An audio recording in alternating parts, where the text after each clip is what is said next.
Salam jemaat Tuhan, selamat hari Minggu. Kita bersyukur kepada Tuhan kesempatan yang luar biasa pada minggu yang ketiga di bulan Oktober ini. Kita diberkati Tuhan, kita ditolong Tuhan, dan saya begitu yakin dan percaya di bulan misi ini perlindungan Tuhan menolong kita, bahkan mendorong kita semuanya untuk bersama-sama bermisi. Minggu ketiga ini, tema firman Tuhan kita bersama-sama adalah kuasa Roh Kudus dalam bermisi. Kuasa Roh Kudus dalam bermisi. Kisah Rasul pasal yang pertama ayat 8 berkata, tetapi kamu akan menerima kuasa kalau Roh Kudus turun ke atas kamu, dan kamu akan menjadi saksiku di Yerusalem, seluruh Yudea, Samaria, dan sampai ke ujung bumi. Pekerjaan bermisi, saudara sekalian, itu bukan pekerjaan manusia, tetapi pekerjaan Tuhan yang diberikan kepada manusia. Sifat manusia adalah memiliki tanggung jawab dan dipakai Tuhan untuk pekerjaan-pekerjaan tersebut. Dan kalau kita membaca Alkitab, saudara, maka pekerjaan misi tidak pernah lepas daripada kuasa Roh Kudus.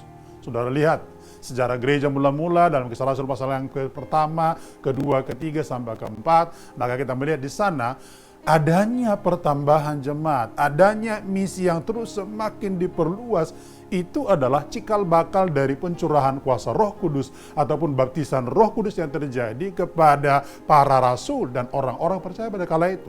Maka itulah sebabnya Alkitab berkata, tetapi kamu akan menerima kuasa kalau Roh Kudus turun ke atas kamu dan kamu jadi saksi di Yerusalem, Yudea, Samaria sampai ke ujung bumi.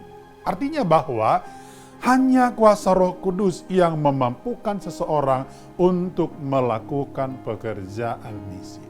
Catatannya adalah, tanpa kuasa Roh Kudus, tak seorang pun yang mampu melakukan pekerjaan misi dalam hidupnya di hari-hari ini. Tiga hal sederhana yang perlu kita pelajari, saudara sekalian, peran daripada Roh Kudus di dalam pekerjaan misi. Yang pertama, Roh Kudus memampukan kita melakukan pekerjaan misi. Roh Kudus melakukan kita melakukan pekerjaan misi. Perhatikan, para rasul mulai dari Petrus, Yakobus, Yohanes, dan semua saudara-saudara sekalian, termasuk Rasul Paulus, adalah mereka adalah orang-orang yang diberikan kuasa dan kemudian dimampukan Roh Kudus untuk apa? Menjadi saksi.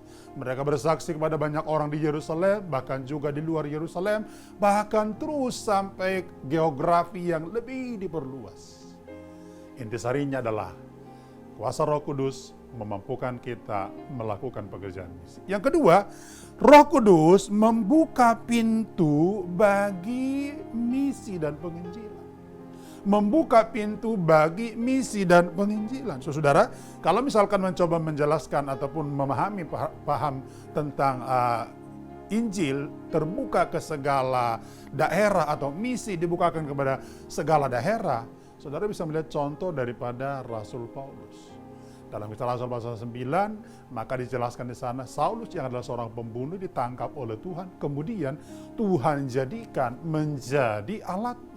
Roh Kudus bekerja kepada Paulus, pada akhirnya dia menjadi alatnya Tuhan dan dia kemudian menjadi pemberita Injil kemana-mana. Dan pada sebagian besar perjanjian baru, Paulus dipakai Tuhan dengan luar biasa. Ini artinya apa, saudara sekalian? Ini artinya Roh Kudus memampukan ataupun Roh Kudus membuka pintu bagi misi dan penginjilan tersebut. Tidak seorang pun yang mampu membuka pintu misi selain daripada Roh Kudus. Yang ketiga, Roh Kudus menjadikan kita menjadi alat yang efektif. Saudara, kalau baca Kisah Rasul pasal 2 ayat yang ke-46, 47, maka di sana dikatakan bahwa jemaat mula-mula tersebut, saudara sekalian, semakin hari semakin ditambahkan. Kenapa? Karena orang dari luar jemaat tersebut menyukai mereka. Artinya apa?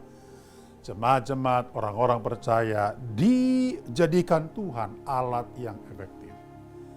Seberapa besar apa yang kita berbuat dalam pekerjaan misi, kalau itu berhasil, semua karena Tuhan. Roh Kuduslah yang menjadikan kita menjadi alat efektif. Roh Kudus menjadikan kita untuk bersaksi. Roh Kudus menjadikan kita untuk mengajar. Roh Kudus menjadikan kita untuk memberitakan firman Tuhan. Maka, kalau Roh Kudus yang bekerja, hasilnya akan jelas. Orang banyak dibawa kepada Tuhan. Itu sebabnya Roh Kudus sangat berperan aktif di dalam pekerjaan misi. Selamat hari Minggu, Tuhan memberkati.